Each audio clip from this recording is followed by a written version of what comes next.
Good day, everyone, and welcome to the 1 p.m. bilingual news on Canal The International.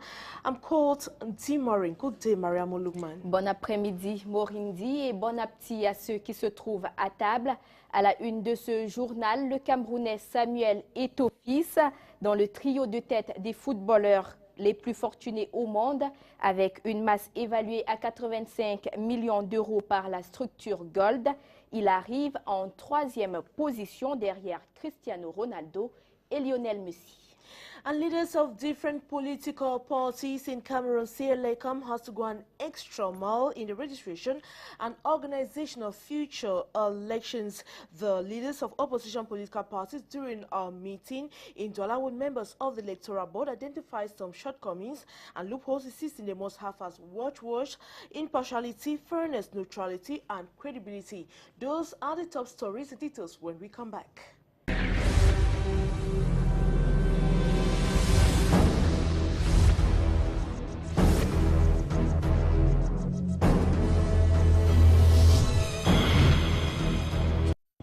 Bon après-midi, une fois de plus, ouvrons ce journal en économie. Le rapport 2013 de l'insertion économique et sociale des jeunes de la sous-région Afrique centrale réunit plusieurs jeunes venus de divers pays avec au centre des débats l'intégration sous-régionale et les problèmes d'emploi.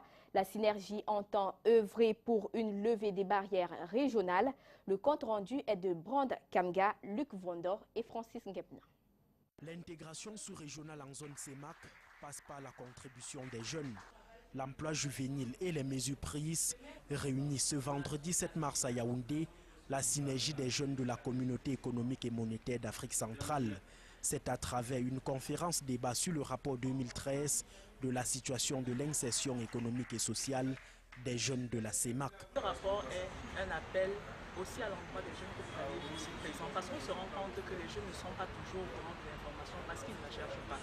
C'est vrai, il y a un problème de communication au niveau de notre gouvernement et nous avons appelé les jeunes à faire aussi des efforts pour prendre connaissance de tout ce que les États font pour eux. Créée le 18 septembre 2008 à Yaoundé, la synergie des jeunes de la CEMAC reste circonscrite au Cameroun. Un blocage dû aux nombreuses difficultés. C'est la difficulté financière. Il y a eu des promesses qui ont été faites depuis un certain depuis il y a 3 ans. Nous disons vous suivez des prêts, mais nous lassons déjà aussi un peu parce que si la voie de la jeunesse doit toujours être portée, il faut qu'elle soit soutenue et accompagnée. La difficulté que nous avons également, c'est qu'on oublie à la CEMAC une Européenne de jamais, même pas par accusé de déception. C'est un problème de gouvernance. Présente dans quelques établissements scolaires et conseils communaux de Yaoundé au Cameroun, la poursuite effective des missions de la synergie des jeunes de la CEMAC passe par une véritable prise en considération. Nous attendons donc que M. l'État décide d'ériger la ex-CEMAC comme institution spécialisée en charge des questions relatives à la jeunesse d'Afrique centrale. Le 18 septembre a été choisi par cette synergie pour célébrer la journée internationale des jeunes de la communauté économique et monétaire d'Afrique centrale pour leur symbiose et leur implication concrète dans l'intégration sous-régionale. Restons en économie pour dire qu'entre les dates de signature de conventions et l'exécution des projets, le ministre camerounais de l'économie trouve les délais longs. Le partenaire de l'Agence française de développement pour leur part parle de décalage au niveau des décaissements. L'élaboration de la nouvelle stratégie de coopération dans ce compte rendu de Jackson Bozor et Hubert Noutier. Les délais sont plutôt longs entre la date de la signature de convention et l'exécution effective des projets au Cameroun. Le constat est d'Emmanuel Nganou-Djoumissi, le ministre de l'économie, de la planification et de l'aménagement du territoire. Il y a plusieurs raisons à cela. J'ai parlé de l'insuffisante maturité des projets, j'ai parlé de la passation laborieuse des marchés. C'est autant de difficultés qui seront relevées et pour chaque cas, on va proposer des solutions. L'élaboration de la nouvelle stratégie de coopération Cameroun-Agence française de développement post-2015 au centre des travaux ce 11 mars à Yaoundé. Il faut se dire que des grands travaux d'aménagement urbain, dans toutes les grandes capitales du monde, dans toutes les grandes villes du monde, ça prend du temps. Et donc effectivement, nous sommes devant une situation où nous devons essayer de réduire les délais.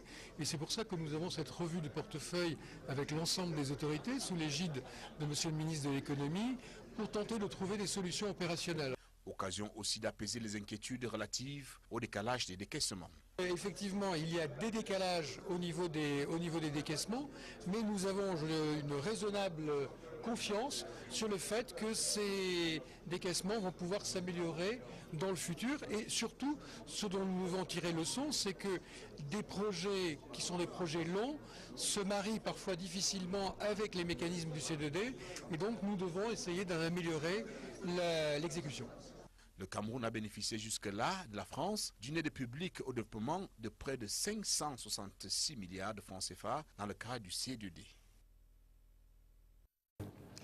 We come back to Douala. We'll take you to the New Bell Central Prison, where some prisoners who have benefited from presidential clemency say they will go back to school, at least to be useful citizens in future. They express their determination as they walked out of the prison gates. That was yesterday. And Edifite Somin has the rest of that story.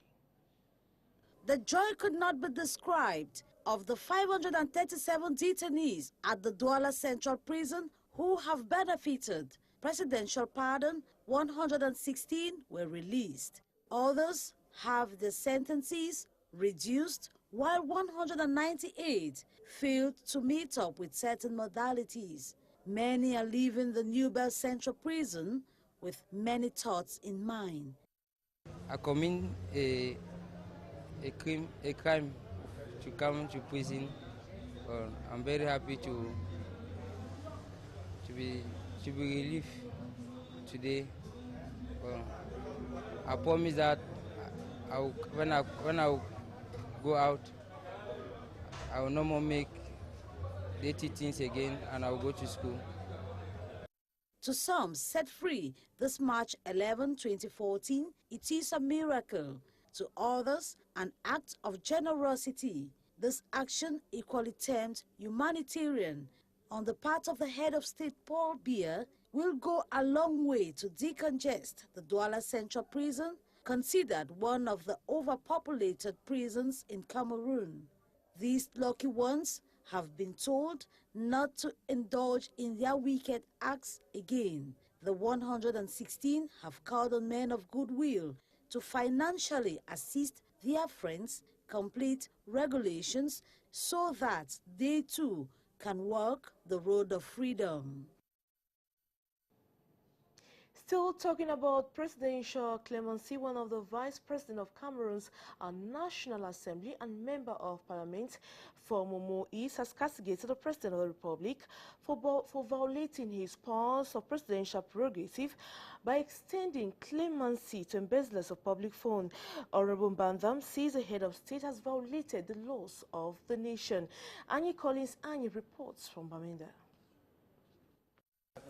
One of the vice presidents of Cameroon's National Assembly and member of parliament for Momo East in the northwest region has castigated the president of the republic for violating his powers of presidential prerogatives by extending clemency to embezzlers of public funds, persons convicted of raping minors, and those of aggravated theft using firearms. In a recent interview to some media organs at his Batibo residence, the SDF parliamentarian, who was out of the country at the time, wondered how his colleagues of the legal profession could stay indifferent to this blatant violation of the law. I am very worried that the legal profession has not taken this matter up very seriously.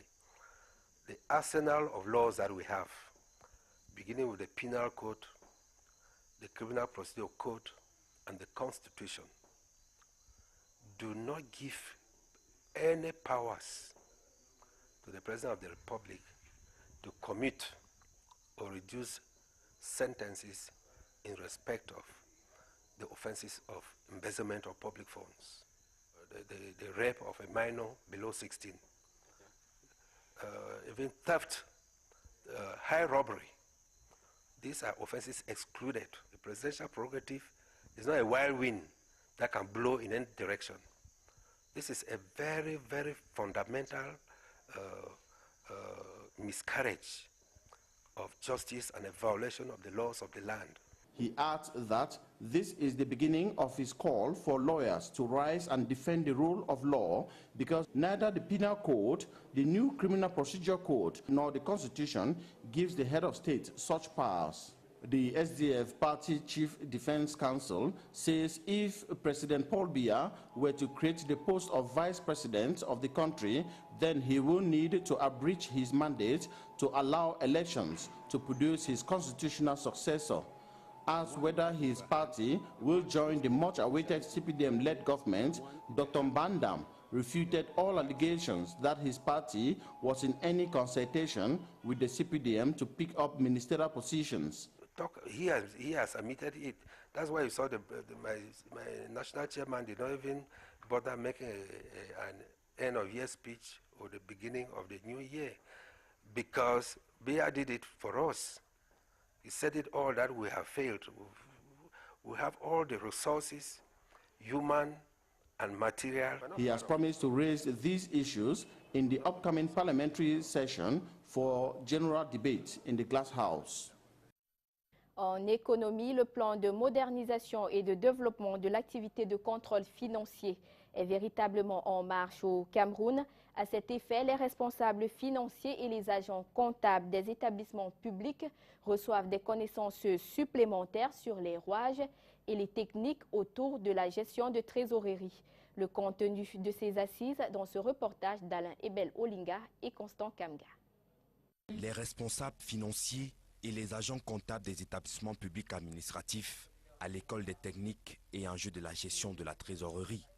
L'atelier qui leur est ici consacré rentre dans le cadre de la mise en œuvre du plan de modernisation et de développement de l'activité de contrôle financier. Nous avons un plan de formation. Nous avons des personnels qui doivent travailler avec compétences et ayant la maîtrise des techniques nouvelles. Parce que dans ce domaine, les choses sont dynamiques. Donc il est question de les familiariser aux nouveaux outils, de les sensibiliser aux problèmes liés à la trésorerie. Au cours de ces assises axées sur le thème, le contrôleur financier, acteur de la discipline budgétaire à l'aune du programme, ils reçoivent des enseignements sur la trésorerie des établissements publics administratifs, les techniques de la gestion de la trésorerie et la fonction bancaire du trésor public. L'administration vient de se doter d'un outil qui permet réellement de promouvoir la qualité de la dépense, notamment le dernier régime financier.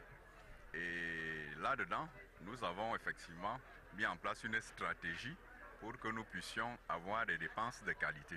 Le budget programme dont vous entendez parler est donc un outil déterminant dans cette stratégie. Cet atelier est le premier d'une série qui va se poursuivre dans les régions.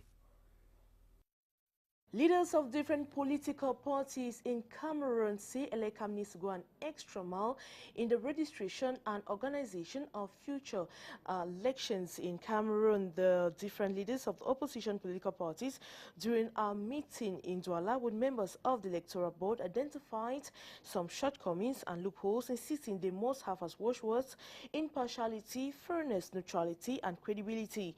Electoral Board members headed by Thomas Ejake Bunda were exchanging with representatives of political parties. They evaluated the just last year election as well as planned for future elections in Cameroon. One of the members of the Electoral Board, Thomas Ejake Bunda, in the following excerpt says the meeting with leaders of political parties was necessary. Let's listen to him. We are touring to meet the other actors of electoral process in our country, especially in the littoral province. And that this morning we held a meeting with some of them, and we are very happy to get them with us. We thank them for their participation in the organization of the elections of September 2013, and we noted with great satisfaction that they have given their contribution so that we can ameliorate the electoral system in next years. AFRICOM, one of the largest military exercises on the African continent, which focuses on the interoperability of equipment and information sharing among military representatives, has kicked off in Cameroon's economic city. Douala involves 16 African and Latino American countries, as Kejang Henry Atembe tells us more. AFRICOM's Central Accord 2014 Joint Airborne Maneuvers flagged off in Cameroon with 16 African and Latino American countries involved in the intercontinental security training. The joint military venture is coordinated by Major General Salim Muhammadu of Cameroon and General Peter Corey of the U.S. Army, who here situates the context of the exercise. The U.S. Army Africa and the United States is very interested in security in all of Africa. And so we work with our African partners across the entire continent to help them to secure the continent and solve problems that occur on the continent. So whether that's peacekeeping operations or humanitarian assistance, the U.S. Army and the United States government is interested in working with all African nations to solve those problems on the continent. We're very grateful for the country of Cameroon showing great leadership in this part of the continent and for hosting us 2 years in a row now for an exercise to work on these problems. Cameroon's Defense Minister Edgar Alain Mebengo kickstart the exercise, which will hold in 2 phases, one in Douala and another in Koutaba. The exercise is a continuation of previous ones designed to curb terrorism, piracy, hostage-takings and banditry in the continent ridden by civil unrest. Being a country with unrivaled stability, Cameroon enjoys the privileged position to serve as the host country of this exercise tailored to guarantee continental peace and security. The Justice and Peace Commission of the Archdiocese of Bamenda, Northwest region of Cameroon, are ensuring there is long-lasting peace between Bambalang and Balikumbat people. But villages were involved in inter-tribal war that left several people dead and others severely injured. And Northwest correspondent Annie Collins says the peaceful marches by the Justice and Peace Commission are to raise awareness on the activities in the different communities. His reports. After the last intertribal war between Bambalang and Balikumbat, the Justice and Peace Commission of the Archdiocese of Bamenda is literally building a social bridge between both villages for long-lasting peace. The Roman Catholic Church affiliated organization has brought the women under the Women Peace Committee to inspire change in the community. It is a way of pacifying the tempers of their husbands who are the protagonists of intertribal conflicts. These peaceful marches are to raise awareness on their actions in the community. In Bambalang, for example, the women have carried out human investment exercises and contributed their own quota to the upkeep of the palace. I feel very fine because I was having so many problems. And unfortunately, the problem which I had, it has passed away, and my heart is full of joy. To bring women together to fight against war, which is one of the things hindering us here not to develop. So we are struggling to stop that, let it not rain again in our subdivision, as well as maintaining peace in our various families and communities where we belong. Begun in December, the initiative is part of the United Nations recommendations, according to Laura Anyola Tufon, coordinator of Justice and Peace Bamenda, while her colleague from Bafusam is ready to emulate. With the magisterium of the Catholic Church and also the international instruments like the UN Security Council Resolution 1325, which talks about involving women in peace and security processes. Really, this experience that I make here in Bambalang is really nice. If all the committees or dioceses, Justice and Peace can experience this particular strategy of human peace committees here, I think that in our country, peace can be To better carry out their agricultural activities, the women have been offered farm tools, a step towards economic empowerment as they celebrate Women's Day 2004. Parlons culture à présent. Pour être plus compétitive sur le plan national et international, la musique urbaine a besoin de plus d'originalité et de créativité de la vie de certains artistes. Une causerie musicale s'est tenue à l'Institut français de Douala. Il est question de doubler d'efforts pour redonner à la musique urbaine un visage un peu plus clair. Les précisions de Lille Pijou et Luther Ndiumbo.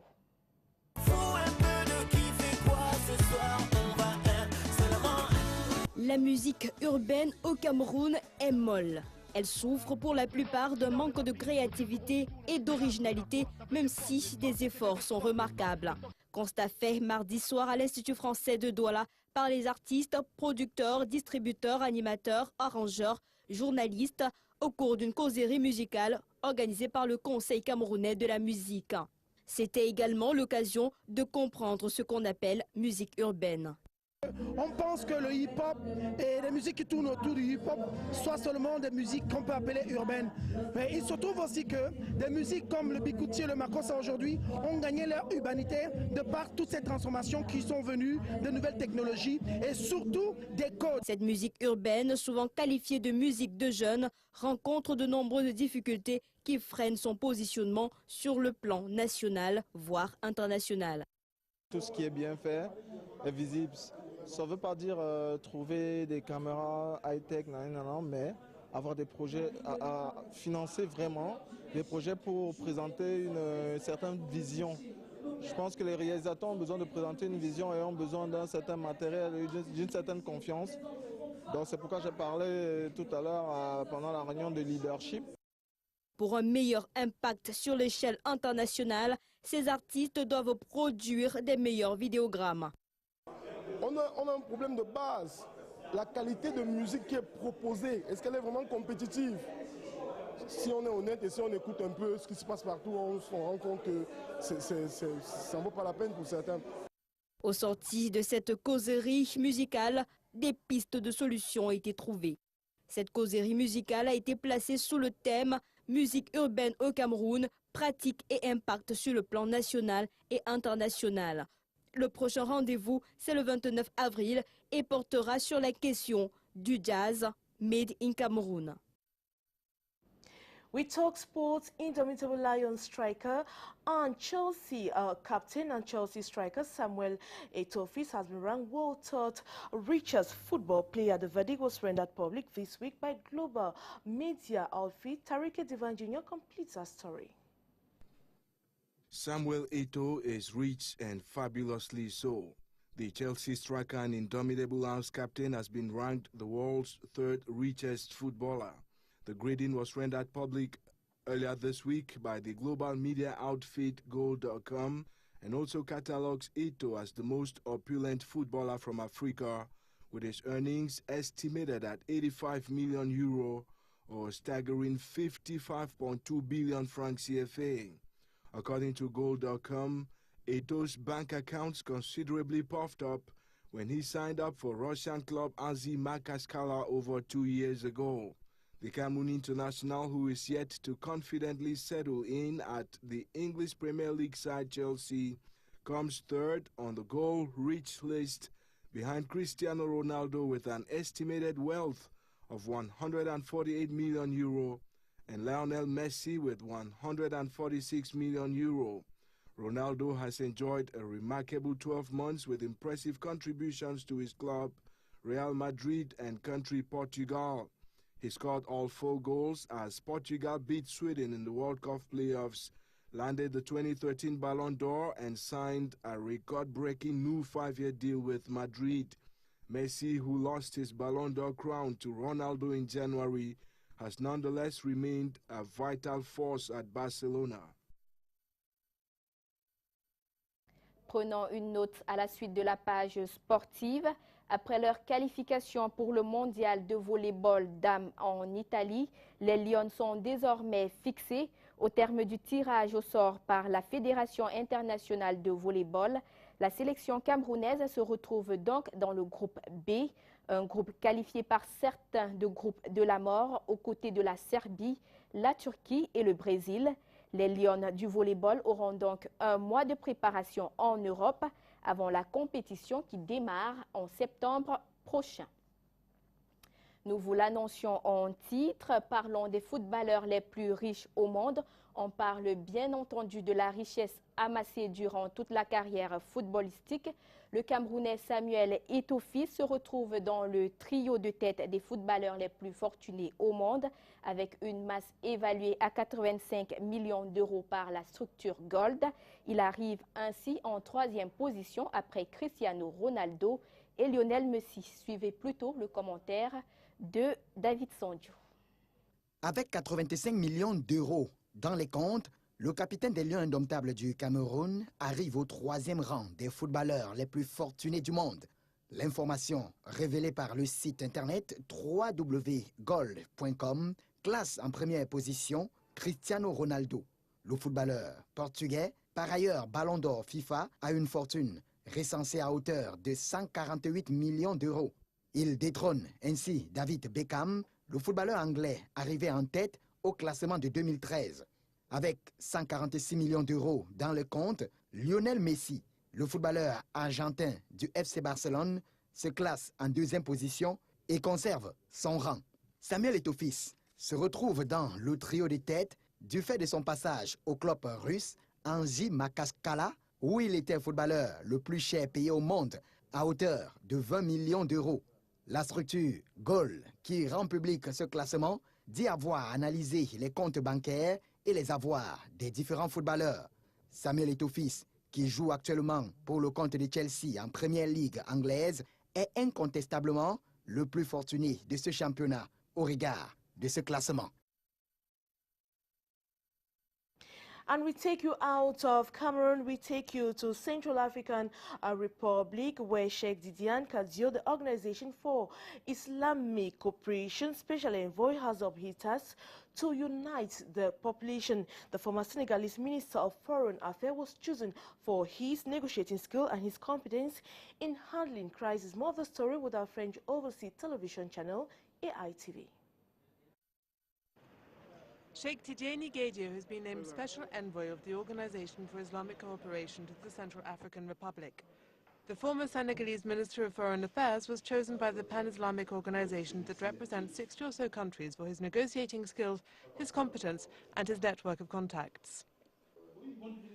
The OIC did not send me to Central Africa as a Muslim to focus exclusively on the Muslim community. But the OIC is above all preoccupied by the integrity and by the unity of the territory and, of course, of the population in order to end the violence. The Central African Republic is out of control. Anti-Baraka militia, who used to protect the Christian population being victimized by the Seleka rebels, who have been in power since 2013, have now turned into killers themselves, hunting down Muslims. The interreligious killing is relentless. We feel like relatives here in Senegal, deeply linked, affectionately. Nothing fundamentally divides us, which is why it's so sad we're in this situation. But the OIC will be throwing its weight. Despite the presence of 8,000 African and French troops, tens of thousands of Muslims are fleeing to Chad, to Cameroon, and to the Democratic Republic of Congo. The rebels have retreated to the north of the country, and partition seems imminent. But despite the challenges he faces, Sheikh Tidjani Gadio is confident he will succeed in his mission. À la suite de cette information, les artistes africains continuent de se mobiliser pour la réconciliation en République centrafricaine. Youssou N'Dour, Idi Mamba, Lokwa Kanza, Renema et Bunga autour d'un concert de solidarité. La totalité de la recette permettra la reconstruction d'un lieu culturel mythique en République centrafricaine. Les détails de Nathalie Sarfati, AITV. Il y a un mois, l'artiste sénégalais Youssou N'Dour et la chanteuse centrafricaine Idil Mamba unissaient leurs voix dans One Africa. Un musulman et une chrétienne Ensemble pour la Centrafrique, un pays meurtri par les tueries interreligieuses, les pillages et les déplacements forcés de population. Idil Mamba, nous la retrouvons à Paris. Aujourd'hui résidente au Cameroun, elle est venue participer à un concert de solidarité pour la Centrafrique. Cette initiative m'a beaucoup touchée parce que je viens de ce pays-là qui traverse ce moment difficile depuis 1 an déjà, comme vous le savez. Et il fallait absolument que je contribue. Je comprends pas. Au théâtre de la ville, elle retrouve Youssou N'Dour. Le chanteur a toujours été très engagé dans des causes humanitaires. En toute logique, il s'est mobilisé pour la Centrafrique pour dire qu'une réconciliation est possible au-delà des religions.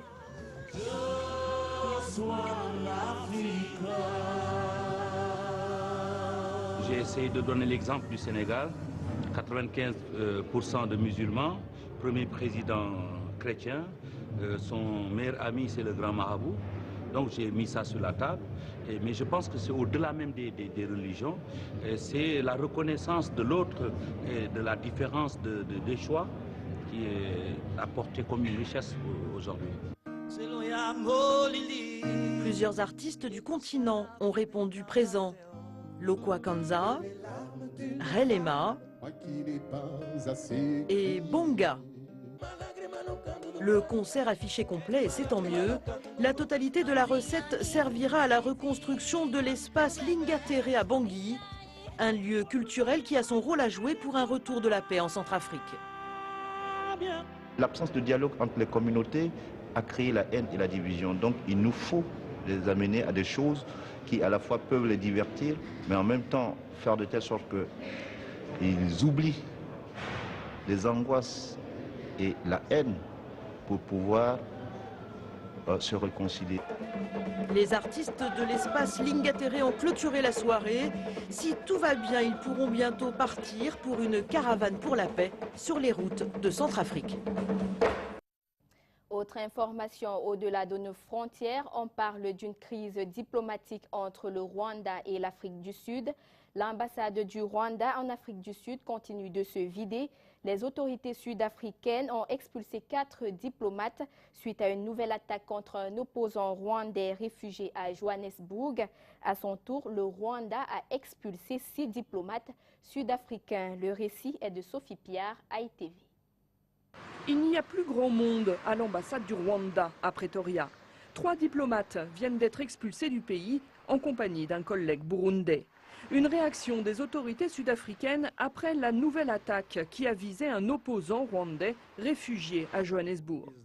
Kayumba Nyamwasa n'était pas chez lui quand des hommes armés ont maîtrisé les policiers chargés de sa protection. L'ancien chef d'état-major de l'armée rwandaise avait déjà échappé à un attentat en 2010. Pour beaucoup, à commencer par les opposants en exil, c'est Kigali qui est derrière ces attaques. De notre opinion, l'ambassade ne jouait plus le rôle de représentant de son pays ici. Il faisait seulement des actions d'intelligence lesquelles avaient objectif d'éliminer certains individus. Kayumba Nyamwasa a eu plus de chance que l'ancien chef du renseignement rwandais. Également réfugié en Afrique du Sud, Patrick Karegeya a été retrouvé étranglé le 1er janvier dans sa chambre d'hôtel à Johannesburg.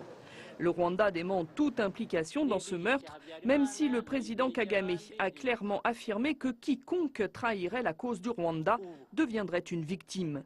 Des mots, une attitude qui froisse les autorités sud-africaines. En Afrique, le terme souveraineté a une signification très particulière. On n'interfère pas dans la souveraineté d'un autre pays africain. On ne peut pas juste entrer sur un territoire et commencer à tuer des gens pour des raisons politiques.